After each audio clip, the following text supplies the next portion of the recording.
When I saw my husband scrolling through my phone, my heart skipped, not from the fear of being caught, but from the thought of what he might see. The messages. The ones I had forgotten to delete. I reached out to grab the phone from his hands, but he pulled it back with a reflex I didn't expect, his face unreadable as his thumb flicked across the screen. I stared at him, watching the changes wash over his expression, line by line, message by message, feeling my world collapsing in seconds. Yes, now he would know the truth. But not the whole truth. His fingers trembled as he scrolled further, and I knew he was about to reach that message, the one that would burn every bridge between us, the one that explained everything and yet nothing. My phone suddenly vibrated in his grip, a new notification lighting up the screen. I saw the name, and I watched his face go pale. He froze. Didn't blink. I bit the inside of my cheek, a nervous habit from childhood, and my nerves tangled with the cold weight of everything I had done. His breathing grew faster, sharp enough that I could hear it even from where I stood, only 2 meters away. This was exactly what I had feared the most. Because 3 months ago, I made a mistake that changed absolutely everything. And now, I didn't know what to do. But let me tell you how it all really happened, from the beginning. Before I share the secret I fought so hard to keep, I want you to answer something in the comments. Have you ever kept a secret you thought would stay buried, only to watch it spill out anyway? It started like so many things do, not with an explosion, not with betrayal, but with silence. The kind of silence that lingers in the corners of a home, soft at first, then heavier, like damp air that refuses to lift. Every morning was the same. I'd make coffee, sit at the kitchen table, and watch my husband scan the news on his tablet while the toast cooled between us. He'd glance up every now and then, offer me a distracted smile, then retreat back into his screen. It wasn't cruel. It wasn't unkind. But it made me feel like a shadow. I was in my 50s. I won't tell you the exact number, maybe because saying it aloud would make it too real. I wasn't old, not in my mind, but I wasn't young either. I still had pieces of the woman I used to be, the one who used to dance in the kitchen when the radio played, who used to wear dresses just because they made her feel pretty. But most mornings, when I looked in the mirror, I saw someone dimmed. The marriage itself wasn't broken. There were no fights about money, no slammed doors, no sharp words echoing in the hall. We lived like 2 parallel lines, close, consistent, but never touching. He cared, in his way. He reminded me to take my vitamins, he fixed the leaky faucet before I even mentioned it. But his hand hadn't lingered on my back in months. His lips hadn't brushed my neck just because. The first crack came on a Tuesday morning when I caught my reflection and barely recognized it. I stood there, toothbrush in hand, and wondered how long it had been since anyone, looked at me and really saw me. That day, I signed up for a fitness class.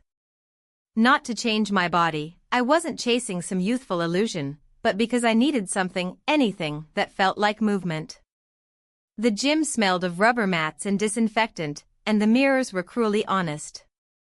I almost turned around and left when I saw the younger women in their seamless leggings, laughing together like they'd been born inside those walls. But then, he walked over. The trainer. He was younger than me, not too young, but young enough that his energy felt like a foreign language. He didn't look at me like I was invisible.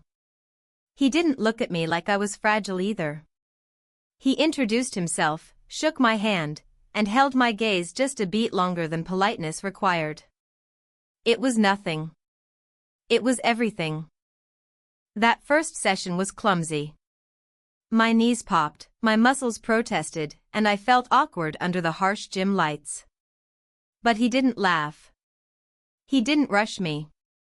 He adjusted my stance, guiding my shoulders with a touch that was professional, but not cold. And for the first time in years, I felt heat in my skin from something other than embarrassment. I drove home afterward with my hands gripping the steering wheel too tightly. The road blurred past, but my mind was still in that mirrored room, still replaying his voice when he said, "That's better," after correcting my posture. At home, I found my husband sitting at the table, reading emails on his phone. He asked how the class went without looking up. "Fine," I said, because what else could I say? That night, as I folded laundry, I caught myself humming. It wasn't for him. It wasn't even for me. It was for the feeling, small but alive, that someone had noticed me, even if only for an hour. The next morning, I hesitated before choosing what to wear to the gym. It wasn't deliberate, not exactly. But my hand lingered over the brighter top, the one I hadn't worn in years. Something in me wanted to be noticed again, wanted to see if that spark had been real or imagined. I told myself it was just exercise. That's all. Just a class to get my heart beating again. But even then, deep down, I knew my heart was already beating for another reason entirely. The second session at the gym felt different, though I couldn't explain why until I was standing in front of the mirror, tightening the strap of my sports bag. I had chosen my outfit carefully that morning, more carefully than I should have. I told myself it was because I didn't want to look out of place, but the truth hovered under the surface. I wanted him to notice me. That small, almost imperceptible hope was there when I stood at the kitchen counter sipping my coffee, when my husband asked what time I'd be home and I gave him a vague answer he didn't question. The drive to the gym was quiet, the car radio murmuring a song I didn't really hear. My fingers tapped the steering wheel in time with my thoughts, not the music. The city outside was the same, gray pavements, people rushing, coffee cups in their hands, but my world had tilted slightly since that first class. He greeted me at the door with a smile that seemed easy, unforced, but carried a flicker of recognition. "Good to see you back," he said, and I felt something uncoil in my chest, like I'd been holding my breath without realizing. The gym was busier this time. There were weights clanking, treadmills humming, voices overlapping, but somehow his voice cut through it all when he explained what we'd be doing today. The session was harder with squats, resistance bands, positions that made my muscles burn, but it wasn't just my body responding. When he adjusted my arms, his hand rested lightly on my wrist for a second longer than necessary. It could have been nothing, just a trainer's natural guidance, but my skin tingled beneath his fingers. Every correction, every "good, that's better," felt like a small gift. By the end, my shirt clung damp to my back and my breathing came hard, but there was an odd kind of pride in that exhaustion. He looked at me with that half-smile and said, "You're improving already." I hadn't expected those words to mean so much. When I stepped outside, the air was sharp, colder than I'd anticipated. I was reaching for my keys when his voice stopped me. "Need a ride?" he asked, nodding toward his car parked a few spaces away. I should have said no. It was barely a 5-minute drive home. I could have managed. But the word never formed. Instead, I found myself saying, "That would be nice," as if it was the most natural thing in the world. The car smelled faintly of cologne and something warm, like leather. The heater hummed softly, and the windows fogged a little from the sudden change in temperature. He asked simple questions, how long I'd lived in the neighborhood, what I thought of the new trainer schedules, but every word felt loaded, every glance carrying something unspoken. When we stopped at the parking lot near the supermarket close to my street, the conversation trailed off. There was a pause, long enough to feel like a choice, before either of us moved. He looked at me, his eyes searching mine for something I couldn't quite name, and I didn't look away. And then, we kissed. It was brief, but not tentative. Not accidental. My breath caught, my hand tightened around the strap of my bag, and for a second, the world outside that car seemed to dissolve. When we parted, neither of us spoke immediately. The silence was not awkward, it was something heavier, filled with the weight of what had just happened. I opened the door, the cold air biting against my flushed skin, and muttered something that might have been thank you, though I wasn't sure if he heard it. Walking up the path to my house felt strange, like I was stepping into a place that belonged to another version of me. Inside, my husband sat at the table, scrolling through his phone. He looked up briefly when I entered, his face soft with the kind of familiarity that comes from years of shared life. "How was the class?" he asked, his tone casual. "Fine," I replied, setting my bag down, hoping the words sounded normal, unremarkable. He nodded, not noticing the faint tremor in my voice, or the way I avoided his gaze for a second too long. Dinner was quiet, filled with the clinking of utensils and the rustle of pages as he read something on his tablet between bites. I answered his questions with half-smiles and short words, my thoughts still tangled in that kiss. That night, as I folded laundry, I found my mind drifting back, not to the act itself, but to the moment before it, when I realized I wasn't going to pull away. I stood by the window, holding one of my husband's shirts, and tried to feel guilty. I should have felt guilty. But instead, there was only a restless kind of electricity, like something had been switched on inside me after lying dormant for too long. Lying in bed later, I turned on my side and stared at the ceiling, listening to the steady rhythm of my husband's breathing beside me. His hand rested near mine, not touching. I thought about that small space between us, how it had been there for years, quiet but persistent. And I wondered if this was how it all started, not with betrayal, but with noticing the distance, and then noticing who else was willing to cross it. The morning after that kiss felt oddly ordinary, and that was what unsettled me most. The coffee brewed, the dog barked at the mailman, and my husband read the news on his tablet while absently chewing toast.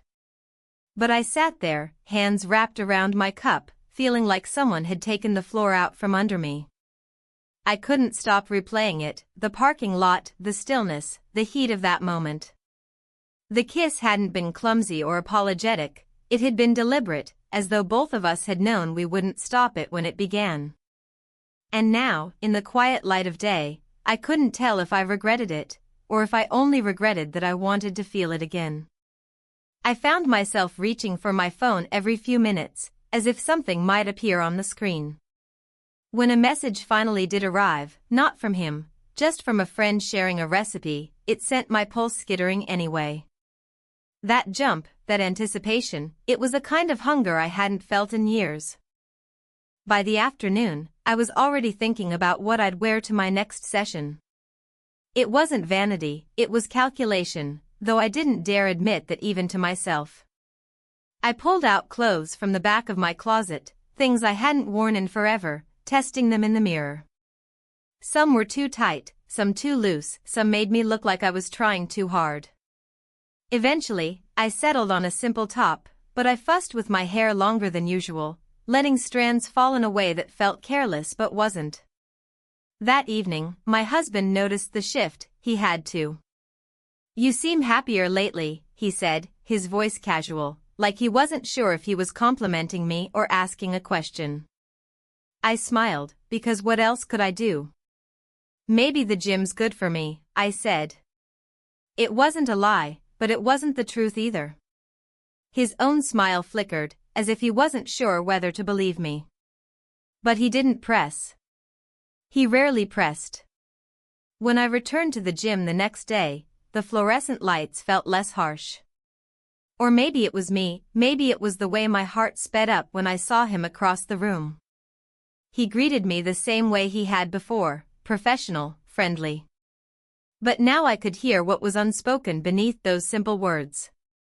The session blurred, repetitions, adjustments, his hand brushing my shoulder as he corrected my posture. Each touch was brief, appropriate, but it still left a trail of awareness in its wake. I caught myself glancing at the clock more than once, not to see how much longer I had to endure the workout, but because I didn't want it to end. After class, I lingered in the locker room longer than necessary, pretending to organize my bag, my mind buzzing. I wondered if he'd wait. I wondered if I wanted him to. When I stepped out, he was leaning against the counter near the exit, phone in hand.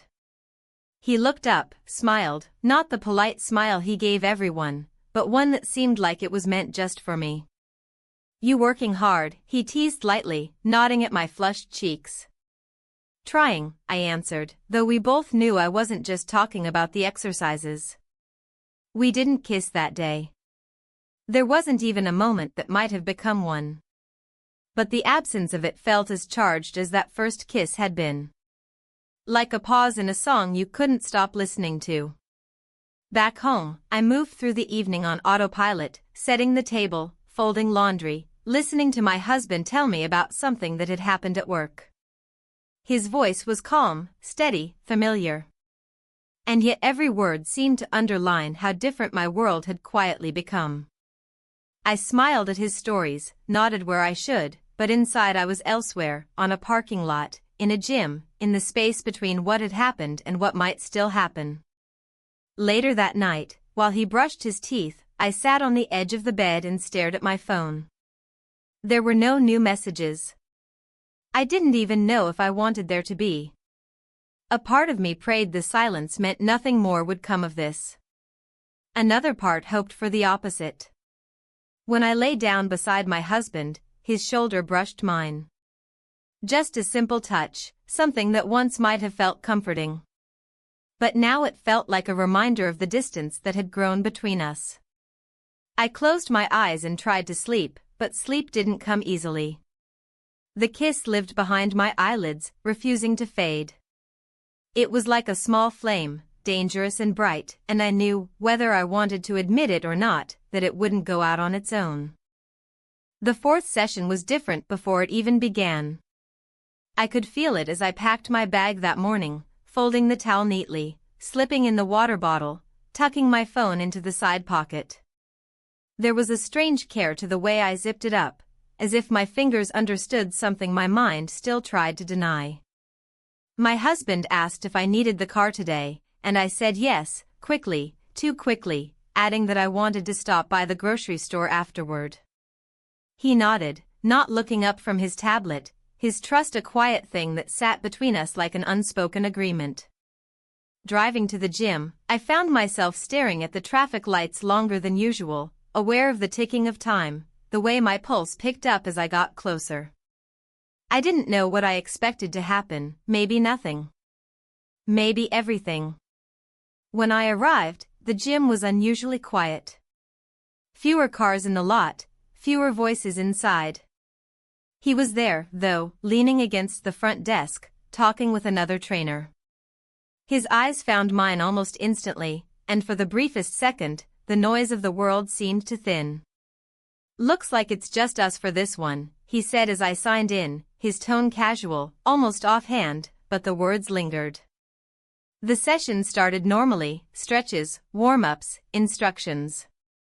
But the empty gym gave the room a different feeling, the echoes louder, the space more intimate.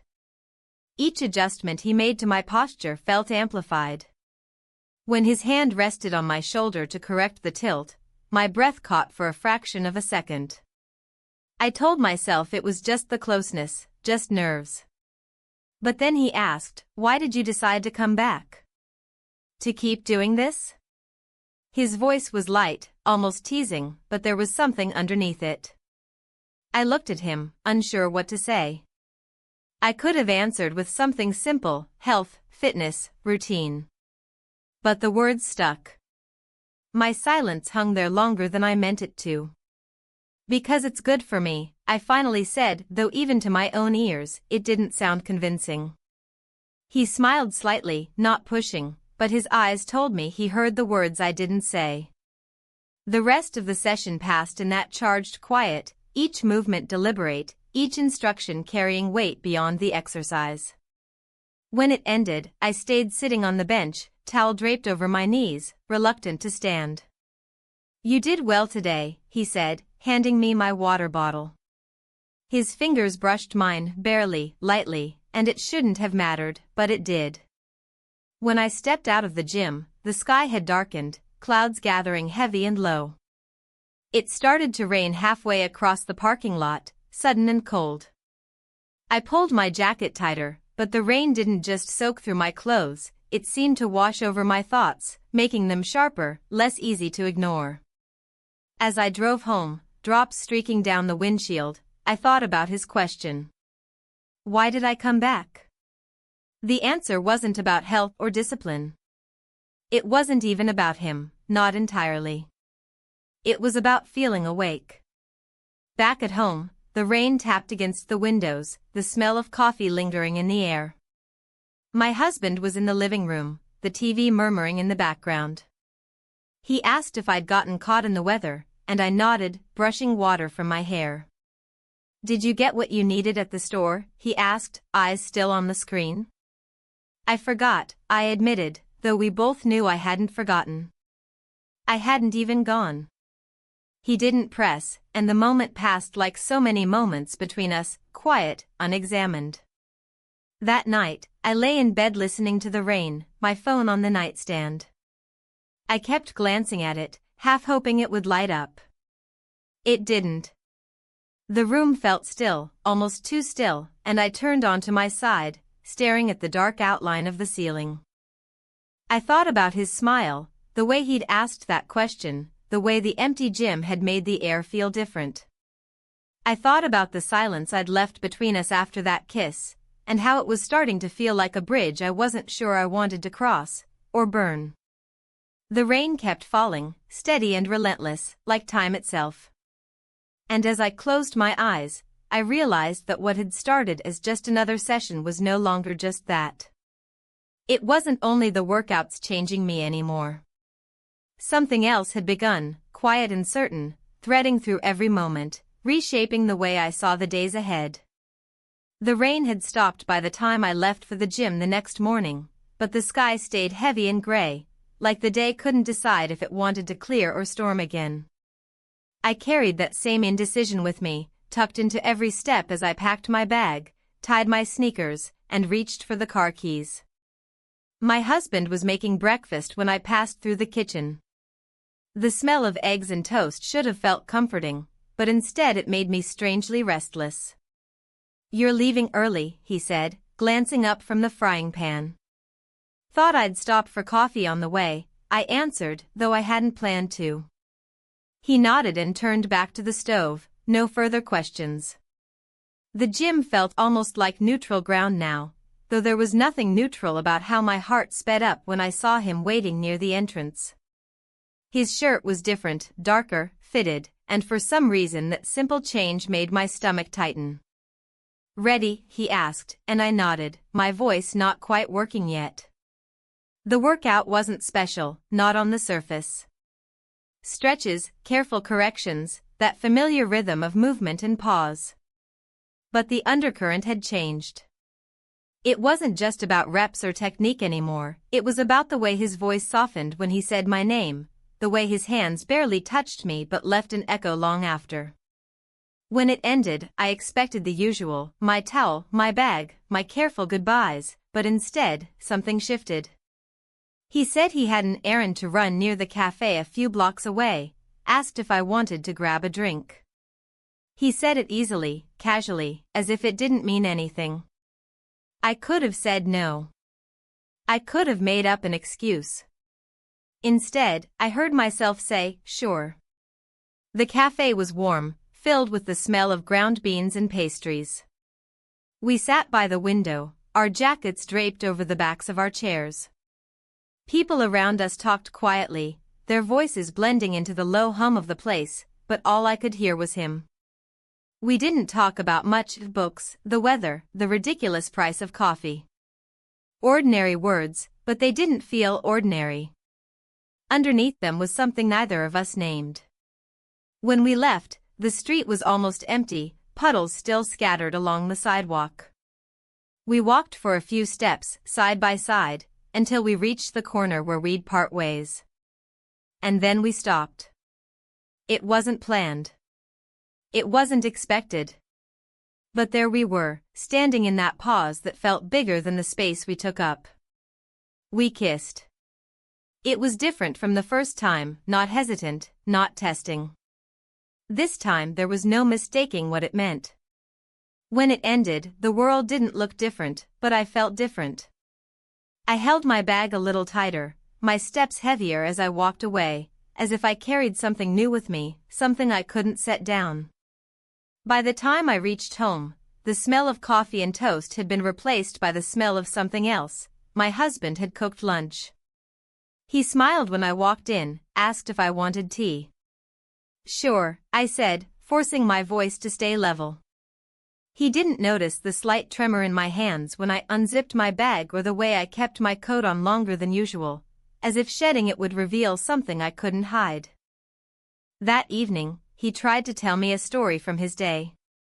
I listened, nodded, smiled at the right moments, but I couldn't stop thinking about the cafe, about the corner where we stopped, about how easy it had been not to walk away. I sat at the table after dinner, fingers tracing the edge of my cup, and realized that I had crossed another line. Not loudly.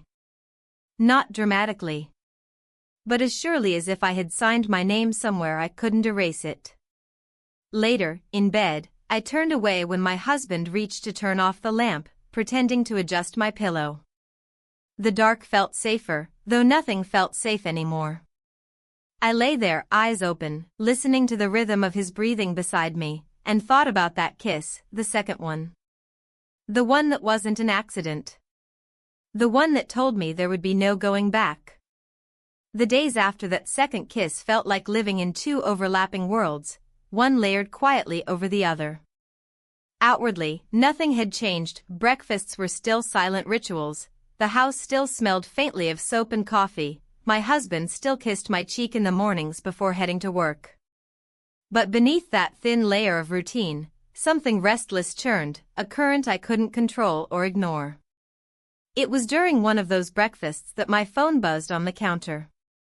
My husband glanced at it, then back at his tablet. He didn't comment, didn't reach for it, but I felt the tremor of unease in my chest all the same. When I saw the name on the screen, I didn't open it right away.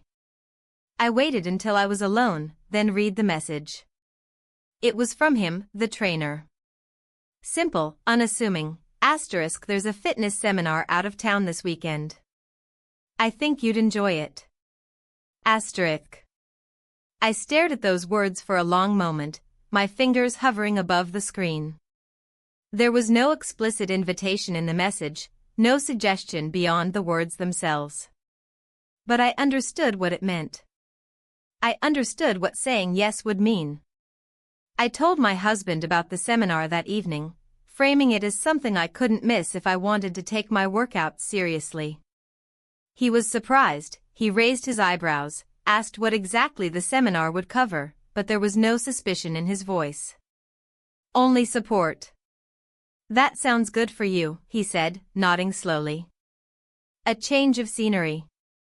A change of scenery.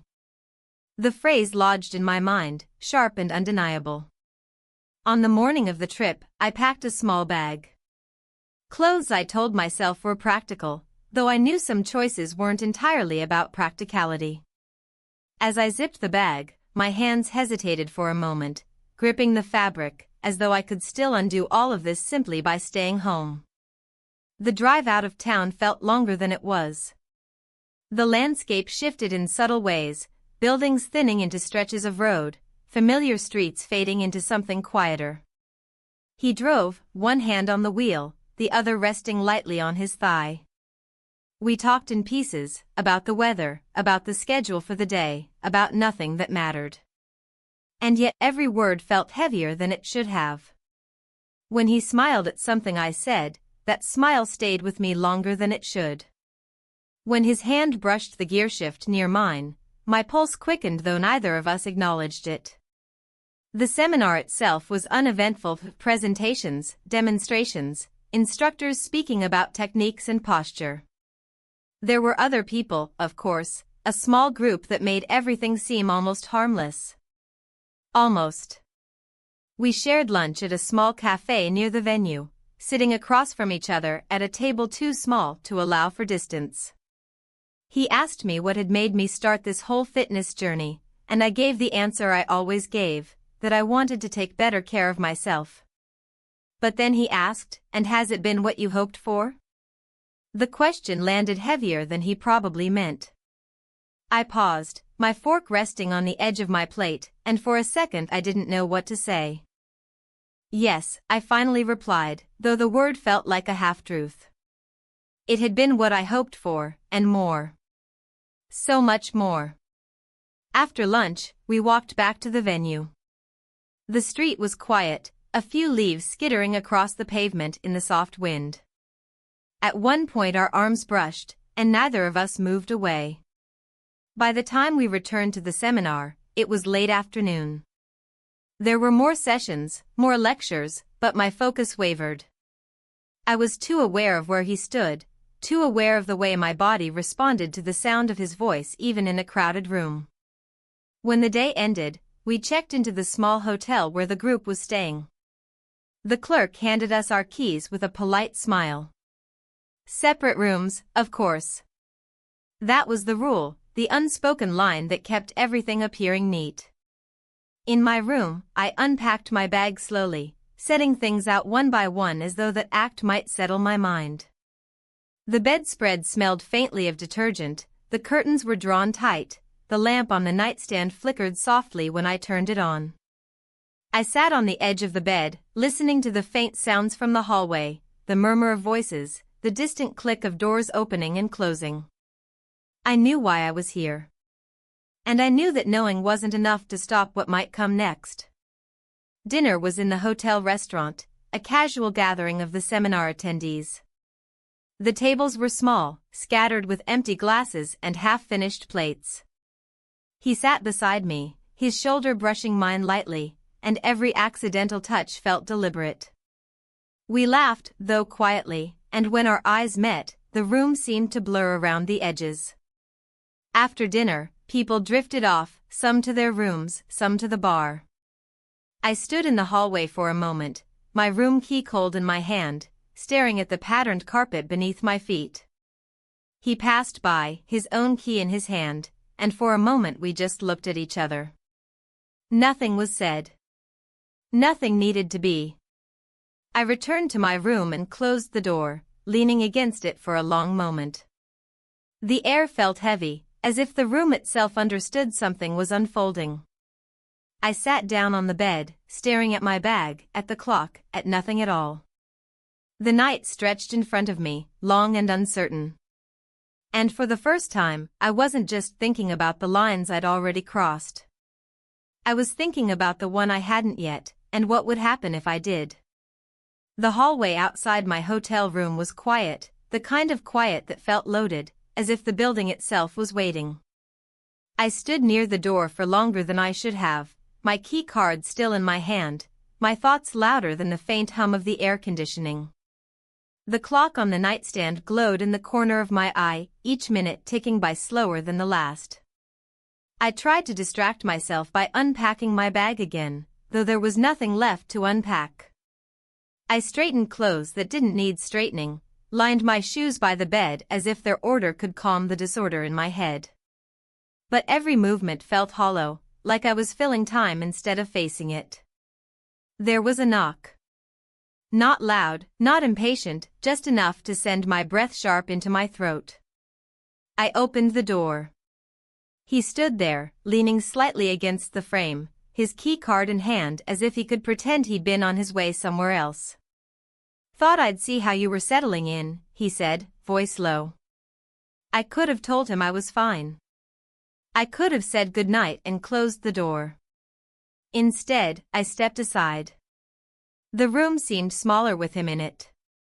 The neutral beige walls, the generic artwork, the hum of the heater, all of it faded to the background. He didn't move further than the edge of the room at first, but the air shifted anyway. We didn't talk much. There wasn't much to say. He sat on the chair near the desk, and I stayed on the bed, my hands clasped together, my fingers restless against each other. There was an awkwardness, but it wasn't the kind that made you want to leave. It was the kind that held you still, like the quiet before something inevitable. He asked if the seminar had been what I expected. I nodded. Yes, I said, though the word felt strange in my mouth, as if we were talking about something else entirely. The conversation dipped and rose in fragments, words about nothing, about the long drive, about the weather, but every pause between them seemed to speak louder. There's a moment, I've learned, when hesitation stops being a shield.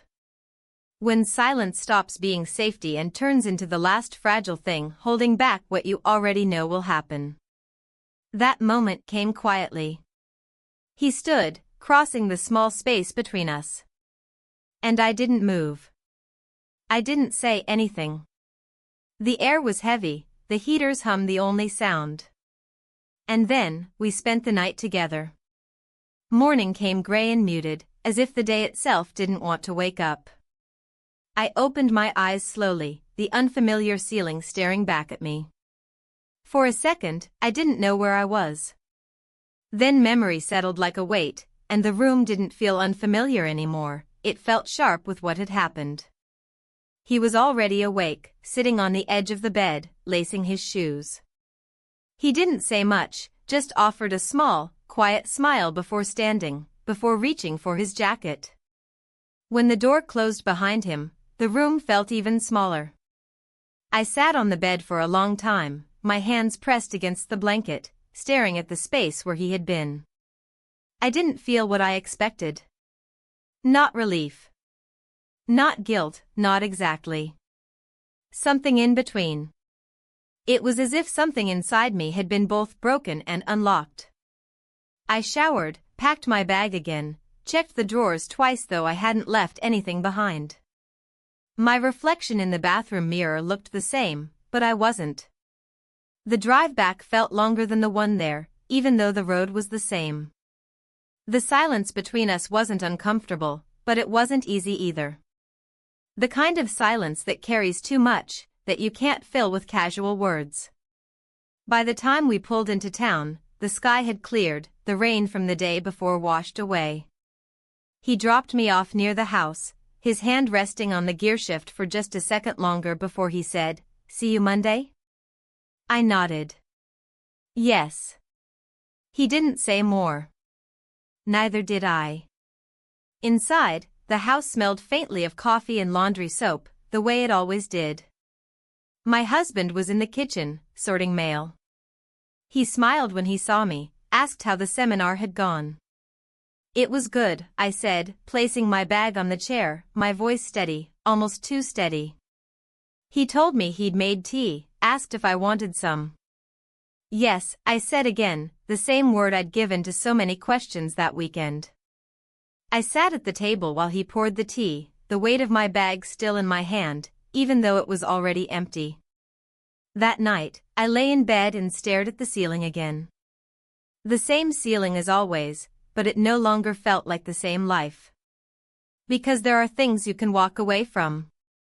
And there are things you carry with you, whether you mean to or not.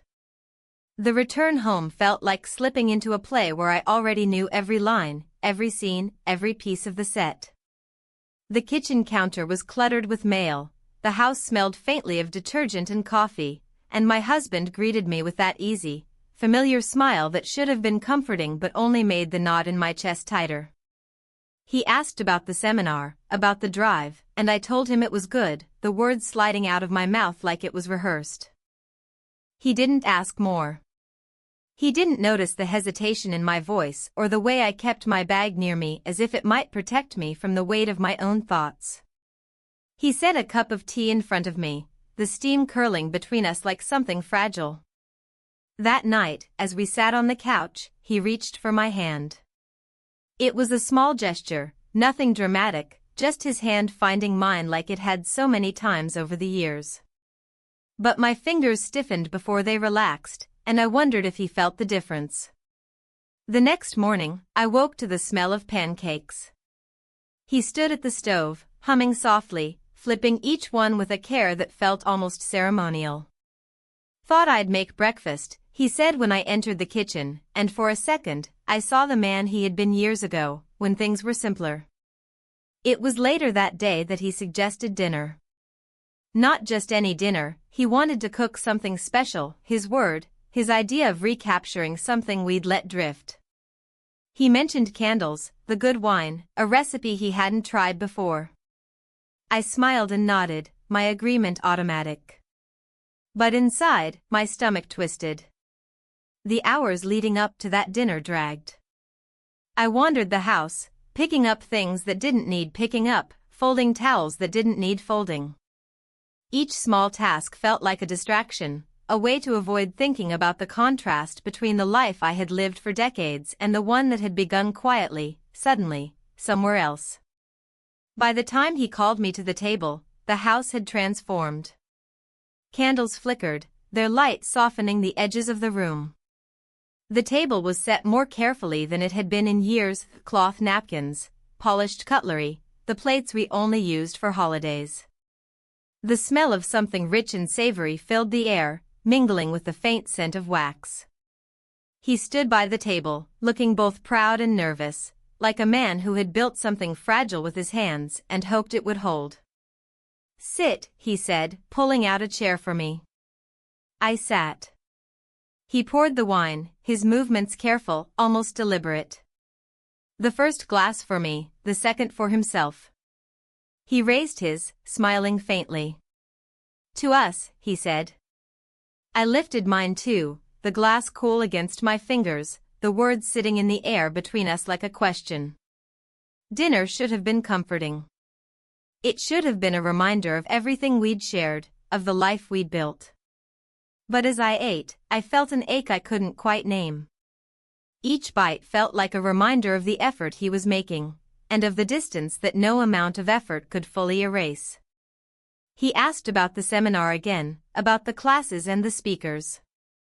I answered, describing the presentations, the demonstrations, all the details that were safe. I didn't mention the hotel room, the knock at my door, the way the world had shifted in a single night. At one point, he reached across the table and touched my hand. "I've missed this," he said softly. I didn't know what to say. The silence stretched for a moment, then broke when he changed the subject, talking about a new project at work, the neighbor's dog, anything to keep the air light. But the heaviness stayed. After dinner, he cleared the plates while I blew out the candles, the smoke curling up into the dim room like a whisper of something that couldn't be undone. Later, when we sat together on the couch, he leaned closer, his arm brushing mine. It was a familiar closeness, a warmth I'd once taken for granted. But now it felt like standing at the edge of something I wasn't sure I could step back from. That night in bed, the candles gone, the dishes washed, the house quiet again, I lay beside him and stared into the dark. He turned toward me in his sleep, his hand landing lightly on my hip, and I didn't move away. But I didn't move closer either. The dinner had been everything he meant it to be, an effort, a gesture, a quiet attempt to fix something. But all I could feel was that it had come too late. The dinner lingered in my mind for days afterward, not because of what it accomplished, but because of what it couldn't. My husband had tried, really tried, to build something back between us with that meal, those candles, that soft to us he'd raised his glass to. But instead of closing the distance, it only made me see it more clearly. Life moved on in the way it always does. The house stayed tidy, the same shows played in the evenings, and every morning he kissed my cheek before work like nothing had changed. But I had changed. That night at the hotel had shifted something in me that couldn't be shifted back. The days were split now, two lives layered on top of each other, overlapping but never quite touching. There was the life my husband saw, the gym bag, the trips to the market, the dinners we still shared. And there was the life no one saw, the messages, the stolen glances, the quiet, careful choices that felt small but carried weight. I started lying, not the big, obvious lies, but the little ones that slipped out almost effortlessly. "I'm staying late at the gym. I promised to stop by the store for milk. I'm meeting a friend for coffee." Each one harmless on its own, but together they built a wall. He noticed changes, I think. He didn't confront me, but sometimes I caught him looking at me like he was searching for something he couldn't name. His questions were quiet, almost hesitant. "You're spending more time at the gym? You seem distracted lately." He said these things softly, like he didn't want the answers to hurt. I told him what he wanted to hear. And then there were the calls. I started looking at my phone differently. Every time it buzzed, my breath caught, not from fear, but from anticipation. Sometimes it was him, the trainer. Just small things, little pieces of conversation. "How's your day? You pushed hard today. Don't forget to stretch." Words that could have meant nothing, but they meant everything. Sometimes I read his messages 3, 4 times.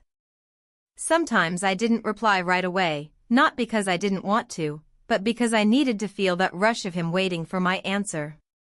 I caught myself smiling at my phone once, sitting at the kitchen table while my husband was in the other room.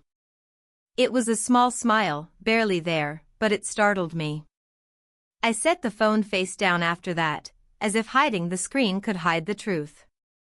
There were moments when it felt like living on the edge of something fragile.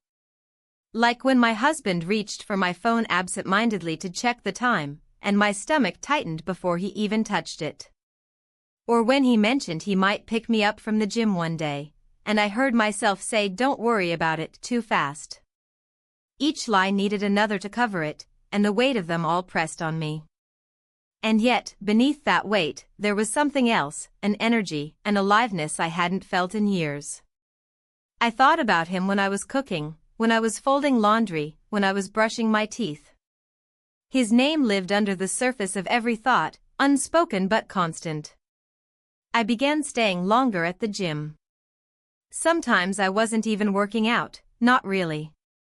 I'd just linger, pretending to tie my shoes slowly, pretending to check the equipment.